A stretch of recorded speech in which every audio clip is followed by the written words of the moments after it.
that goes into the point we always make with identity on your kids. Mm. That was a lazy way to behave earlier, son. That was lazy versus you are lazy. Right. And putting identity, you are unreliable. Son, earlier today, you told me you were going to do this and you didn't do it. That lowered daddy's trust, and that's going to lower your privilege as well. Like, ooh, he felt the weight. He took the sting, but I didn't say you're an unreliable boy and I can't count on you. Like, I am unreliable. Oh, it's my identity. It's who I am. It's who I am. It's not something I did. It's who I am. Welcome to the Family Captain Podcast. I'm your host, I'm your coach, John Michael Clark. On this show, we help Christian husbands grow in family leadership and sex and marriage. So if you believe that Jesus is king, and you want to lead your family with strength and love, and you want frequency and freedom in your sex life, then you're in the right place. We're going to help you build an incredible family culture where God is glorified and your family is blessed by your strong, loving leadership. Gentlemen, welcome to the Family Captain Podcast. I'm your host, Chris Farrell.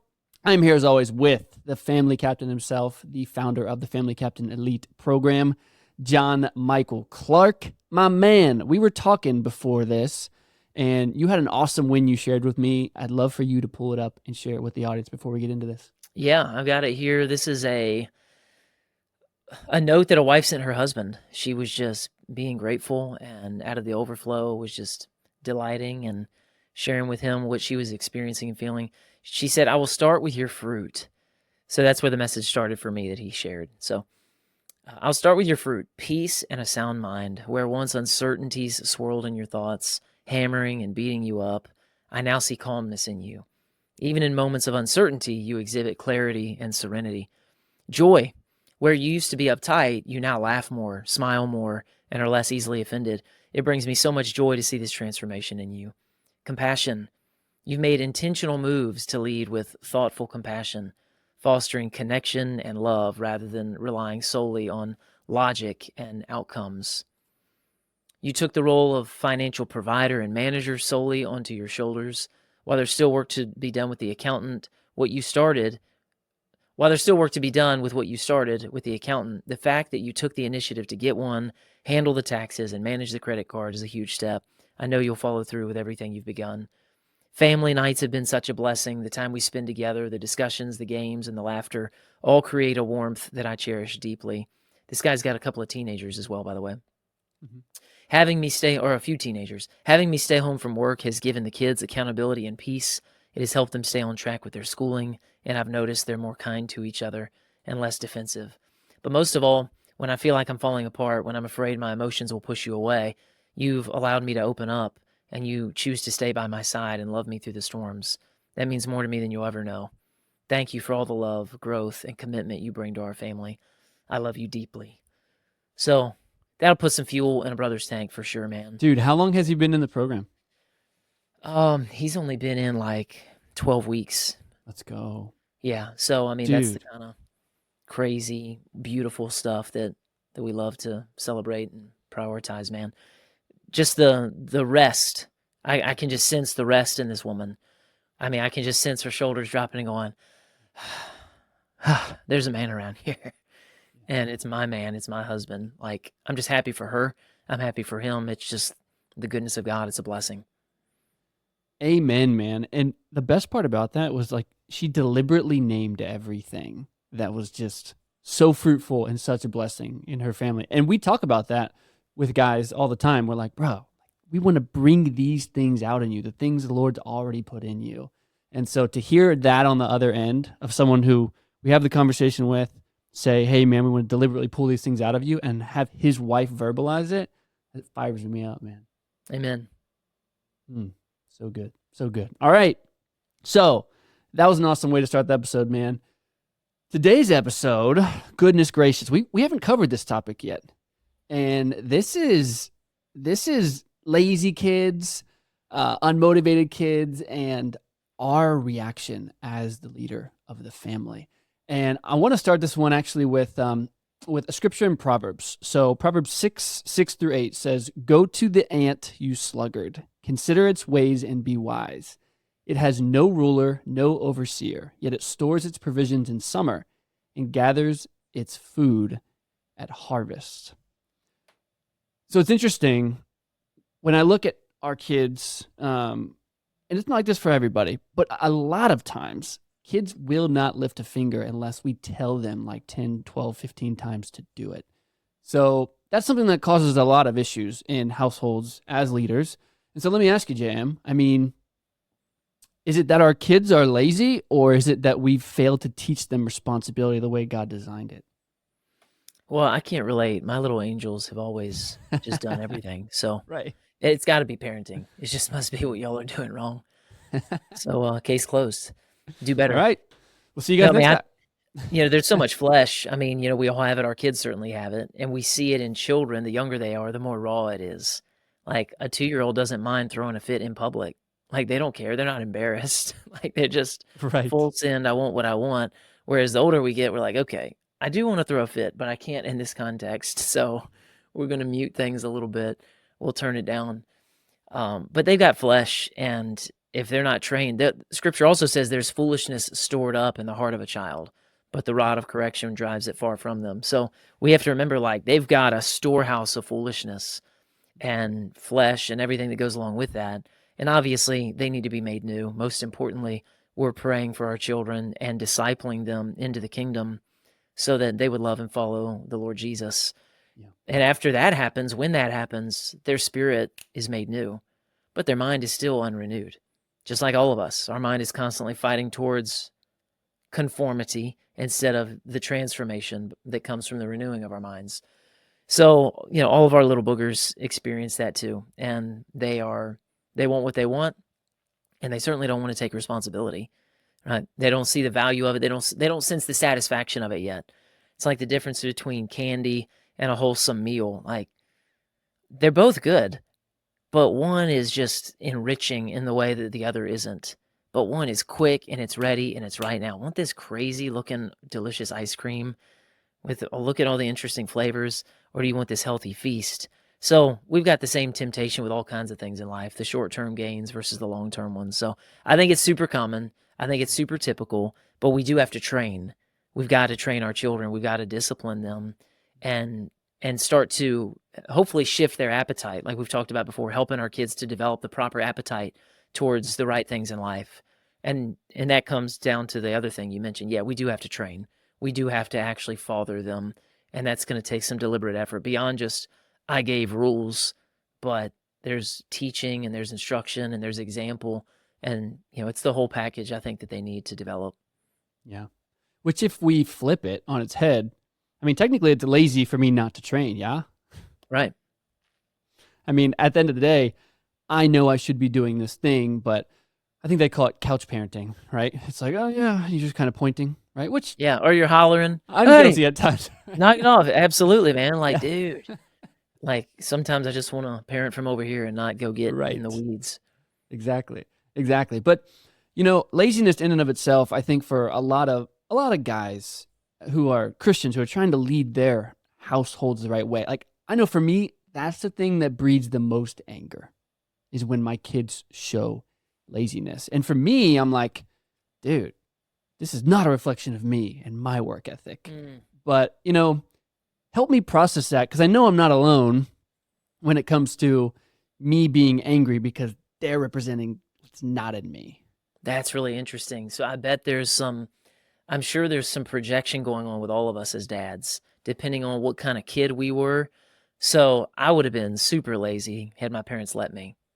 I don't get that would have been you so much. I was Like, lazy, bro. oh, you were? Awful student, played video games nonstop, never took my dad's offering to like change the tire or do anything, and now I live a life not handy.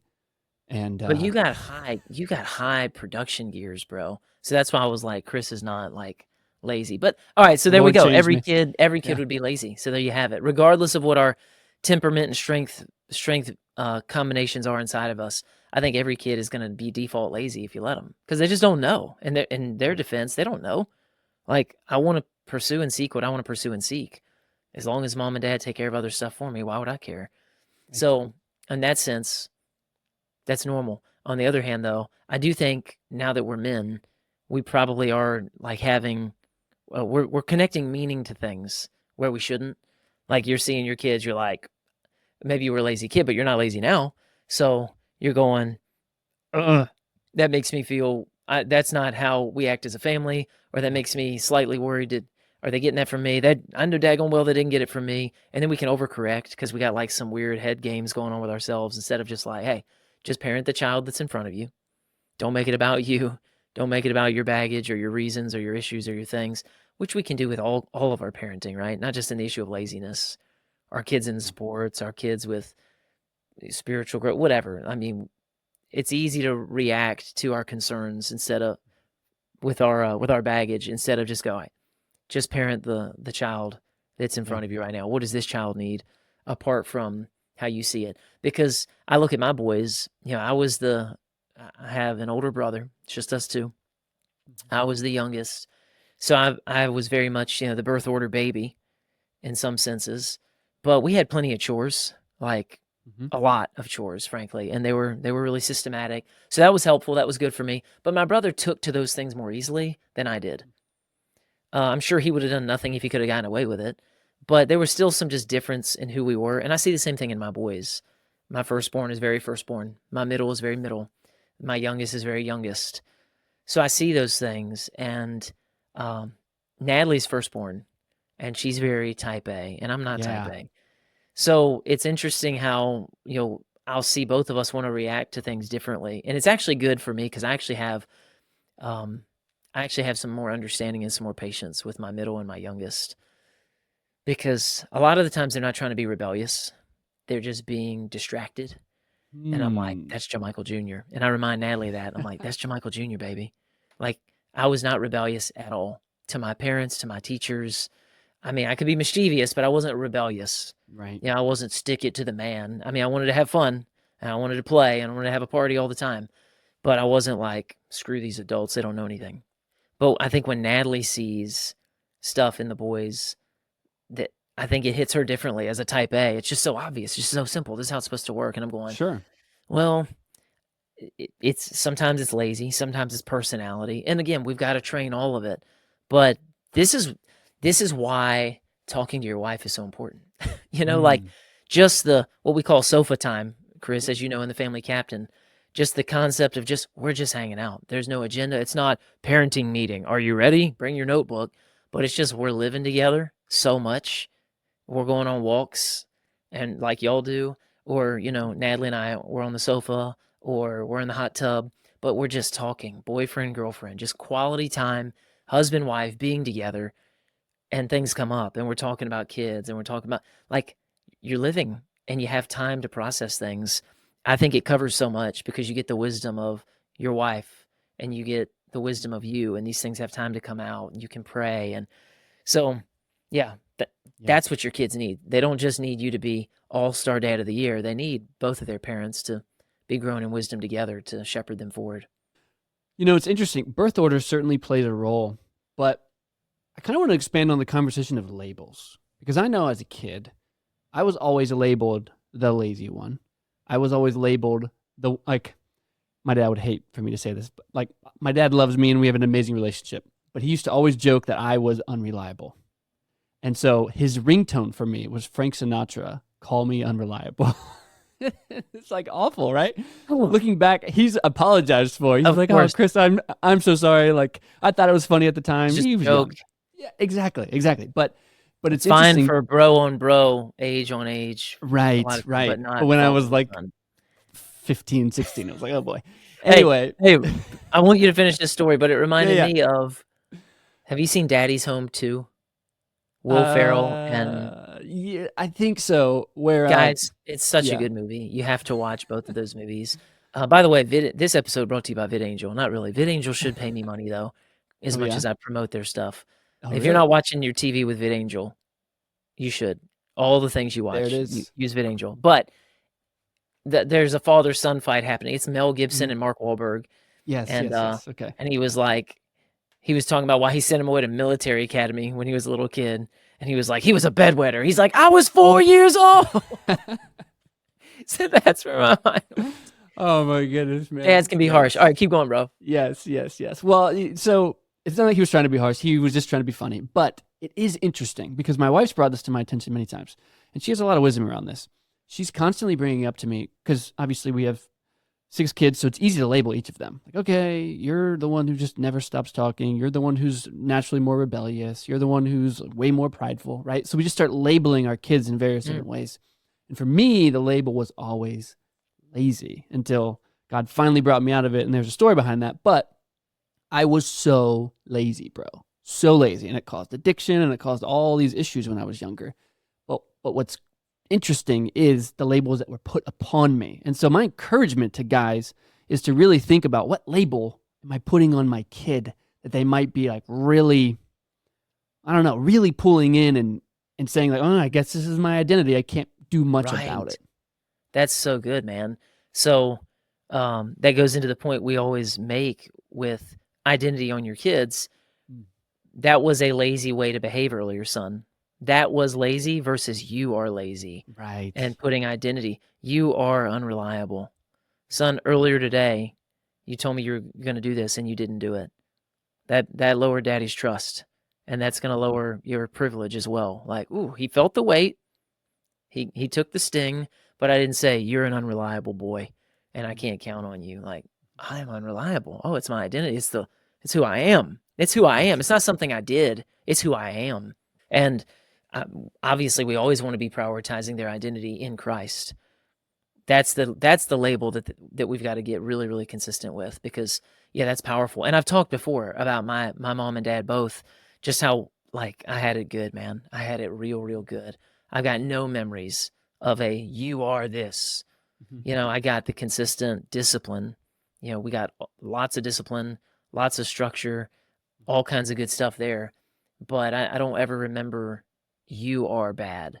I just remember like that was bad and now we're dealing with it. You've been behaving a certain way. Yeah. Now, some people are going to want to get tied up in knots over the theology of that. Like, we are bad. Outside of Christ, we are. But in Christ, we're not. So there's something to be said there for continuing to minister to your kids. And if they're believers especially, then that settles that. Do they love the Lord? Then treat them like Christians and talk to them like they're saints and help them to put on the new man instead of, telling them that they are the old man. Yes. Yes. So true. And even that little play on words is important, because I used to just push my wife aside, like, it's fine. It doesn't matter that I say like you're bad or that was bad behavior, but like, she's right. I totally agree, because yes, the label thing, the identity is big, because our kids are at their most formidable ages and we're telling them this thing and we are their authority. And so they're like, oh, okay, I guess I am that thing. And it pours over into many areas of life. And so, in specific, unmotivated, lazy, directionless, like there are a lot of kids out there like that. Um, how do we correct our kids without crushing them and, kind of putting our own frustrations of what I was saying earlier of like, oh, that represents me. Ugh. Yeah. I think for a lot of guys, like you hit the nail on the head. It's about them. They got to stop making things about them. Like, you're at the baseball field, and your boy gets hit by the baseball and he starts crying and you're like, "Ugh, don't be crying. Don't be crying." Hey, Jeff, he got hit with a baseball. He's crying. He's 10. But Jeff's freaking out because Jeff is worried about what everybody else is going to think about Jeff because Jeff's so insecure. Mhm. So it's like, dude, your kid got hit with a baseball, man. He's crying. It'll be all right. Like, Yeah. now maybe he's overreacting. You can go shepherd that moment. Hey, my man. Hey, I love you. You all right? Hey, breathe, breathe. But we want to do this from a place of I care about him. And how do we get there? I've got to be secure. I've got to get to the place where I'm secure about who I am. Otherwise, all my baggage is going to go into the kids. And my sons could never cry. Instead of, this is an area I've done a good job, thankfully, with my boys. Whenever they cried, I'm like, hey, Jesus cried. It's all right to cry. But then, like, there's a line. Like, if I sense things going into drama, I go, hey, breathe, breathe. But I'm like, don't you cry, boy. Don't you cry. Like, I'm not Right. freaking out about it. Right. Like, especially the littler they are. They're like, there's more tears the littler they are. The older they get, the less tears. But, that's just one example that comes to mind where a dad's insecurity or your kid's not good at the sport that he's playing. And you're like, so now you're freaking out with him in the backyard because he needs to be like, hey, dude, you were super good at that thing. He ain't. It's okay. This isn't a value. Like, he's not worth less because of it. Now, it's weird for you, but you need to get over the fact that your old classmate's kid who you beat in school is better than your kid. Like, bro, you need a bigger life. Like, if this is the stuff that matters to you, like, you need a bigger life. Like, love your son, love your daughter, help them to thrive in the ways that they can. Where am I going to get that from? Bro, sort yourself out. Like, if you're still worrying about what people think about you, clearly you're still fearing man instead of fearing the Lord. So our encouragement to you is take those things to the Lord. Like, maybe you're wounded, the famous fatherhood wound that John Eldredge talks about in Wild at Heart. And in that book, I didn't know that there was like any poo-pooing on that book, but like past couple of years, I heard a couple people like roll their eyes over that book. I was like, I thought that book was like super, super good. But some people are like, oh, strong. It turned everybody into navel gazers, is what some of the arguments were. Like, oh my goodness, where's my father wound? Where's my father wound? Sure. And I was kind of like that. I read it at 19. I was like, where's my father wound? I was like, I don't think I have one. Like, Dad wasn't perfect, but John Eldredge is so certain. He's like, you've got one. And I'm like, I mean, yeah, I remember Dad lost his temper that day, but like, there's not like, I don't know. Well, that sounds like you're coping with something, John Michael. Like, okay, Freud. Like, I guess so. Maybe I'm hiding it, but I don't know where it is, so I'm not going to go fishing too hard. But we've got to bring those things to the Lord and continue to be loved by the Father.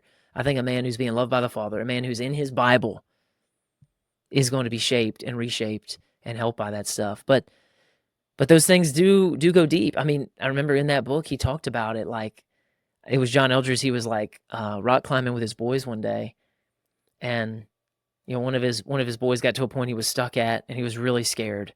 And he said, Dad, I can't move up. He's like, you got it, buddy. You got it. Like, encouraging the appropriate stuff. Hey, you got this, son. You'll find your way up. Look for your next hold. And he, made it to the top. And his dad's like, you're a wild man. And they just moved on with his day, whatever. Just a thoughtless word almost from Dad. Not like I'm giving him identity. Just a thoughtless word of encouragement, frankly. And later in the day, the two of them were alone. He's like, hey, Dad. He's like, yeah, buddy. He's like, did you really think I was a wild man? And John Eldredge stops in the book and he's like, dude, don't you miss this moment. This is the moment to look at him with both in the eyes and go, absolutely, you're a wild man. Not just like, yeah, I guess, whatever. I don't know. I was just saying. Right. Dude, you just built him up incredibly well. Make sure you finish the job now. He's like, Dad, did you really think I was a wild man earlier? Absolutely. You're a savage. Like, that was incredible, man. Like, the way you got over that, like, boom, now I'm pouring it. Why? Because he's looking for that. Father, do I have your blessing? Father, do I have your delight? Father, do I have your pleasure? Yes, you are my son. I'm well pleased with you. You're capable. You're well able. I mean, that shapes a man. That's going to shape that young man for when he faces that thing in adulthood. Why? Because I'm a wild man. I'm going to do whatever I got to do when I got to do it. A child in the neighborhood's being attacked by a dog. I'm a passive boy. I'm afraid. I'm a coward. I'm a wimp. What did your dad call you your whole child? You're a wimp. You're a wimp. You're a wimp. You're a wimp. Well, I can't go kill a pit bull with my bare hands because I'm a wimp. So these things show up and like, whoa, someone call the cops, instead of like, I'm a wild man. Like, I'm gonna go murder a dog with my bare hands right now. And like, cause that's just who I am. That's what I do. So, identity matters. Yeah. And also in that book, Eldredge talks about it. A friend of his, they're adults now, but he talked about how he had to work through it for years where Eldredge's friend, so we'll call him Bob. So Bob, as a little boy, he was playing piano, and his two other brothers would always go to the gym with Dad. And Dad always kind of like not a big fan of his piano playing, but it's not that big a deal. But Dad and the two brothers come in from the gym one day and sees little boy there playing the piano. I don't know if I can say it on YouTube without us getting flagged, but he said, "You are such a fat." And he's like, he never touched the piano again. Because Dad like had some weird insecurity going on about like, my gym boys with me, but like, oh, this little queer on the piano over here, like, dude. And he's just like destroyed his soul. So those are extreme examples, but it speaks to your point of like, it matters what we say, and the labels matter, and encouraging and building up matters, and it's a high calling. It's an important role for dads, for moms, for everybody. The Family Captain is all about helping Christian husbands to build an incredible marriage and family culture. It's self-leadership, it's family leadership, it's sex and marriage, all made practical so husbands, wives, and children can enjoy God's best and truly thrive. It's one thing to believe that Christians should have the best marriages and sex lives. It's another thing to know how to make it all happen. But inside our Family Captain Elite coaching program, that's exactly what you're going to learn. In the Family Captain Elite, men are not only equipped with the conviction to act, but also with the wisdom to navigate their exact situations. And they get a clear, practical path to get them the incredible fruit that they're after. So if you want to take your marriage and family culture from just fine to incredible, then go to thefamilycaptain.com and book a free assessment call to see if the Family Captain Elite program really is a good fit for you. That's thefamilycaptain.com. Family leadership is a high calling for your life. So what are you waiting for?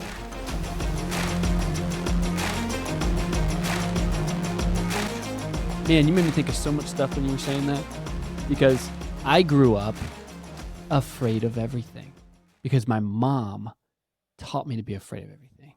She, like, everything, to the point where when I first went rock climbing in college, I remember we were just on some, I don't know, it was like a 60-foot wall, and it was some roofer, and he's like, dude, we'll use roofing gear. I'm like, okay, I guess this is a good idea.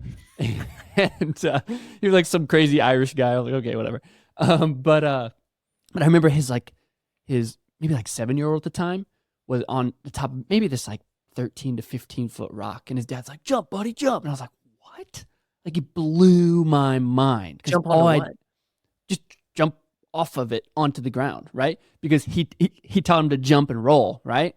And I was like, what? It blew my mind. No, buddy, don't jump. I know.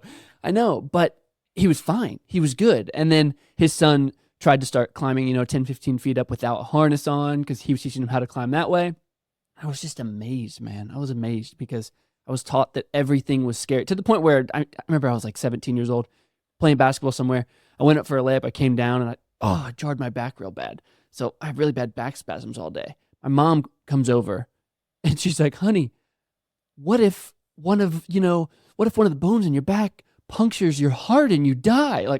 And so I ended up going to the emergency room because I'm like, okay, I don't want to die. Like, wow. Just a fear monger, all she knew was fear. Sure. And so, yeah, man, you're right. Identity is crazy because I see how kids grow up and how they're affirmed, like, hey, you don't have to be afraid of these things. And, or like, you do have confidence to jump off that rock and do this thing.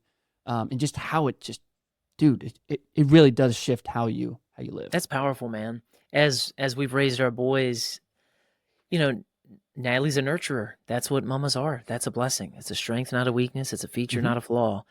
But dads, we're supposed to push boundaries. We're supposed to expand territory. So I see him climbing that tree, and my heart sinks a little bit because I'm like, oh my goodness. Okay. Like, I like my boys climbing trees, but that's ridiculous.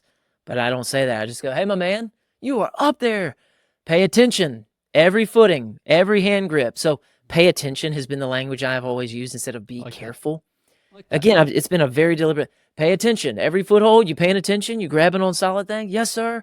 I'm like, it's over if he makes a mistake at that. Like, up there. And I'm just like, and I'm not letting him know. And I'm like, Natalie's like, he's high up there. I don't let her know that I'm actually like, good grief.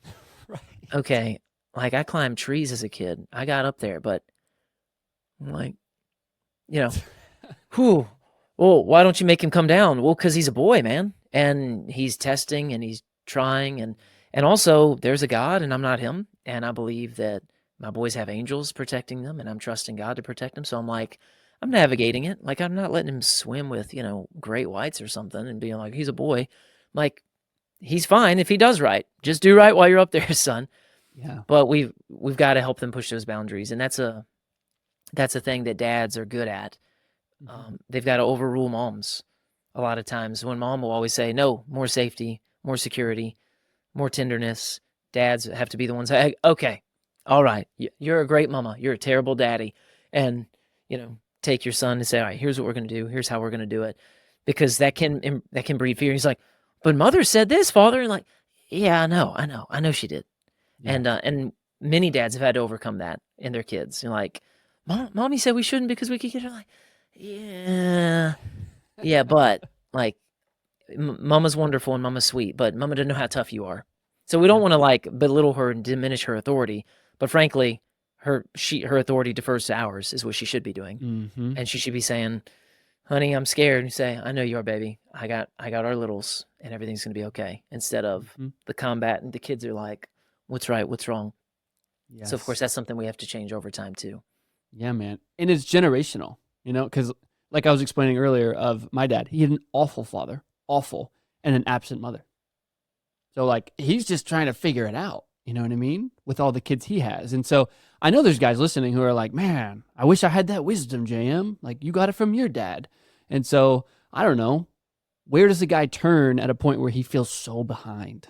We've got to get wisdom. Like she's worth more than rubies and everything else. So whatever we've got to do, whatever we've got to sell to get her, like we've got to prioritize her. And that can come through mentorship. I mean, it was supposed to come through dad, right? Like that was the ideal. Well, I didn't have that. Okay. Then we're moving towards mentorship. We're moving towards fellowship. We're moving towards brotherhood. You have to be willing to be exposed. You have to actually be humble and not just pretend. You have to willing to be the guy who doesn't know anything instead of the guy who thinks he knows it all. Mm-hmm. And then surround yourself. Like we're looking for the guinea pig family. I feel like every family needs at least one guinea pig family. They're a season ahead of you. They're a little Yeah. older, just a little bit. Their kids are a little older, but they're super godly and they've got super good fruit. But you're also learning from them and watching them. And you're going, hey, what about? Hey, what about? Hey, what about? So like it's just discipleship. It's all it is, and Christian fellowship. And then, yeah, I mean, brothers, you're doing it. I mean, listen to a podcast like this. Find others like it that are going to encourage you with wholesome biblical counsel. Wild at Heart is actually a great resource. Yeah. To get that kind of clarity, to get that kind of understanding about masculinity. What is a man for? What's he excited about? What stirs his spirit? And those examples in that book are going to help you too to be like, man, this Mm-hmm. stuff matters. The blessing of the Father matters. And there's a whole world of books like that that really a lot more came out of Eldridge's work, and others wrote other things, and now there's like rites of passage books, and so there's no shortage of resources, brothers. Like you take anything and you just commit to action, like we always say.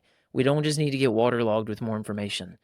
And I pray this for my church all the time, that we wouldn't just be like, I know more stuff this Sunday than I did last Sunday. Like, okay, I heard somebody say it the other day. We are all overtaught our obedience. Our our teaching, our knowledge is certainly far surpasses our obedience level. Yes. So the more we can close that gap instead of like, I just need new information. Like it's pretty simple. Me and Chris have given you some gold nuggets already with like the label. You can label a behavior, but label your child as, hey, you're mine. I love you. I'm thankful for you. I can be reassuring. I can bless this child. And also, that behavior was disgusting. Clarks don't do that. And Clarks don't talk that way. Clarks don't think that way. And so that was unacceptable. So here's a consequence for that. And here's what I expect of you from the future. So I'm saying, you're a king. You didn't act like one. That was super weird and super awkward. Let's get back to king behavior instead of, you filthy scum. You're acting like filthy scum because you are filthy scum. Ugh. And the kid's like, what am I supposed to do with it? Where's the redemption in it? Where was the forgiveness in it? Where was the grace? Where was the resurrection? I know I died. I know I made the mistake. Daddy, you got to bring the resurrection in it as well. So we've got to call them up and call them higher. And we've got to find others who will do that for us. And yeah, we got to be willing to pursue all kinds of directions until we land on something solid. Dude, that was a word. That was good, man. That was so powerful. I want to pivot to the queens because I know you have kings, right? I have some girls, and my boys aren't as old as yours, but I will say, and this might resonate with your boys too, but it's interesting. My wife's given me a lot of wisdom in this area because we'll be frustrated so we'll give the kids, our girls, like, hey, you do breakfast, you do lunch, you do dinner, okay? As far as cleaning up after everybody. It's just better if they all have their own responsibility rather than like, oh, she's not doing enough. And so they each have that entire job, which is a big job. But lately, my middle has been my youngest girl has been extremely lazy. And it's been very frustrating. She's been very emotional about it. And my wife pulled me aside and she's like, we really haven't given her a lot of connection and time lately. And there's a lot of wisdom in her saying that, because every time she brings that to my attention, because I'm not paying attention and I should be, every time she does, man. And then I'll, take a morning and take my daughter to breakfast and just pour into her. She's great. And it's not about just getting the thing done. It's about the heart behind it. And so I think that lesson for girls from a connection perspective associated with what I want you to do has been really powerful for me to learn. That's important. I would say I've seen that with my boys as well. Really? Okay. Yeah, whenever I see like, dude, what's up with Brock? What's going on there? Then I'm like, you haven't been hanging out with him. You haven't been connecting with him. He hasn't had daddy time. I'm like, okay, let's start there. Instead of like, shape up, boy. Like, man, welcome to leadership, guys. Man, it seems like you always got to be. You do. This is how ships work. The wind is adjusting. The current has changed. The sail needs to be adjusted again. Like, sailing is not set it and forget it. It's, we've got to keep paying attention to what's going on. We're watching, we're seeing, we're navigating, we're thinking about the crew. And like, well, I can't do that perfectly. Well, me either, Chris either. But the better we do it, the sweeter the fruit gets for everybody. And it's wholesome and it's wonderful. So, yeah, man, I would say quality time. Like, that's how kids spell love. So whenever their tank is getting empty, it's going to show up in different stuff. They're not conscious, obviously your daughter's not consciously like, I'm not getting what I need. Therefore, it's just but my tank's empty and I'm frustrated. And she doesn't know why. She just got turmoil and she's just, I don't know what it is. And she needs daddy's presence. She needs daddy to spend quality time with her. She needs daddy to help her get her emotions out and to talk about the things she loves and that she likes, and getting daddy's loving, shepherding, masculine attention. And she's like, I'm filled up. And so, but it's the same thing with my boys. Like, whenever I notice what's going on with this guy, or me and Natalie are talking about it, she's like, same thing. She's got that wisdom that I'm like not paying attention. She's like, I think Hudson needs some daddy time. I think Bubba needs some daddy time. Like, duh. Yeah, obviously. Like 9 out of 10 times, man, it's like problem solved. Yeah. Yeah. Man, there's a lot to learn from this episode, because it's like you start with lazy, unmotivated, directionless kids, and then you realize the root of the root of the root of the root of the problem. And it's not that thing. Right? It's me again. It's me again. To clarify, guys, it's not everything is your fault. Right. What is your fault is your fault. What's my fault is my fault. People are responsible for their own sin. Chris's daughter, my sons, everybody.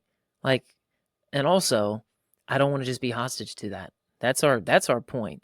So it's not that no one else bears any responsibility or bears any accountability for their actions. It's just that I would like to not sit around and powerless and go, well, I hope they get their act together.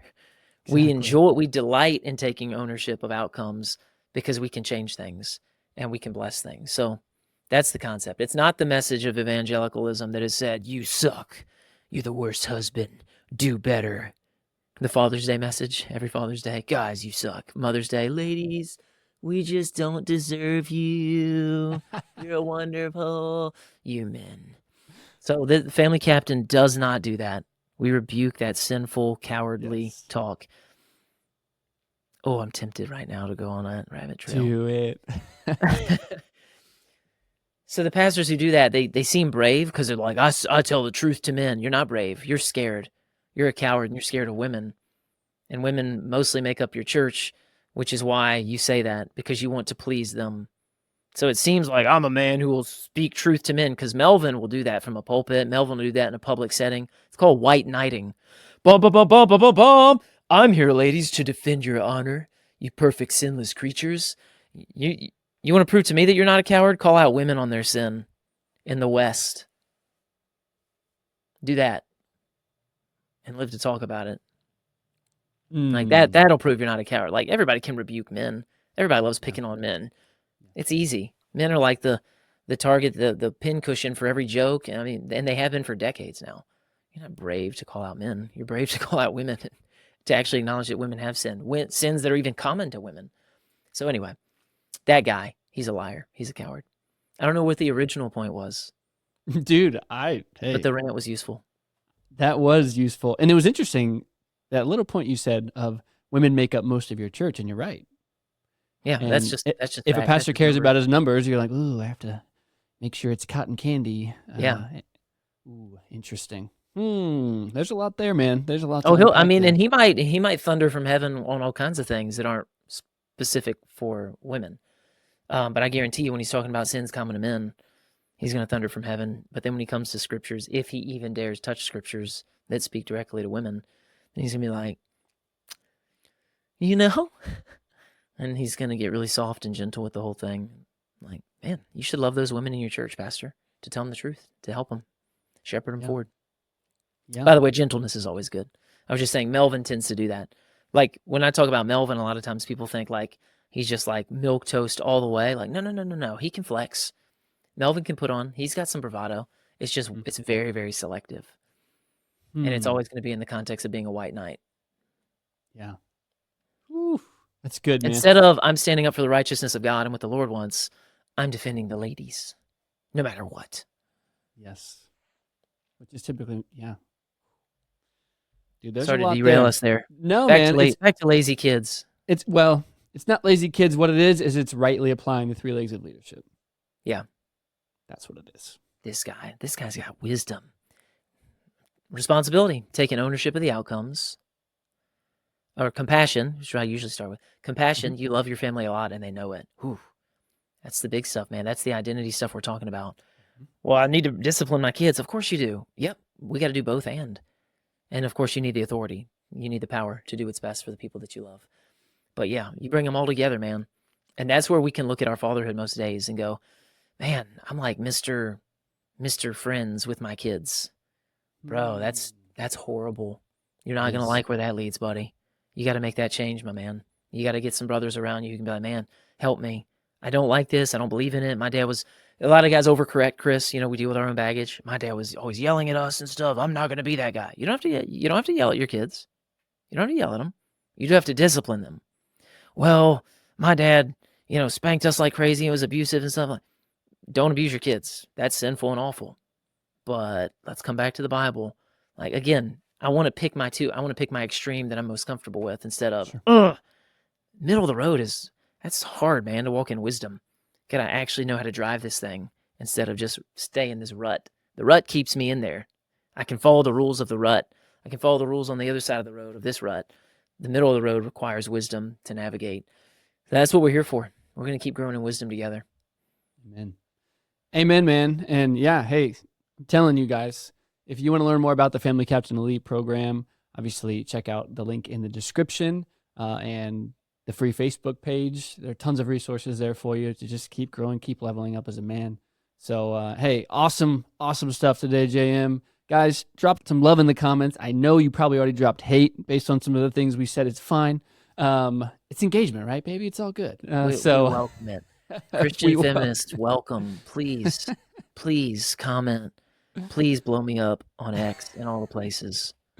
Love it, man. Well, awesome, dude. Hey, make sure you guys subscribe to the show. And until next time. Brothers, we love you. I just want to encourage you and tell you, keep up the faithful work. I know it's a lot of hard work, but keep it up. The Lord sees it, and the Lord is keeping the books, man. So let that be an encouragement rather than a terror to you. So be faithful, be strong, be of good courage, love the Lord, and like Chris said, keep balancing and keeping in mind the 3 legs of leadership for all that you're doing. Until next time, go captain your ship. Thanks for listening to this episode of the Family Captain Podcast. Now go take some action and serve by leading well. Also subscribe, leave a review so more men can find the podcast and be helped. And if you're ready to take your growth to the next level and you'd like more support, check out thefamilycaptain.com for our resources that'll help you accelerate your journey. And until next time, go captain your ship.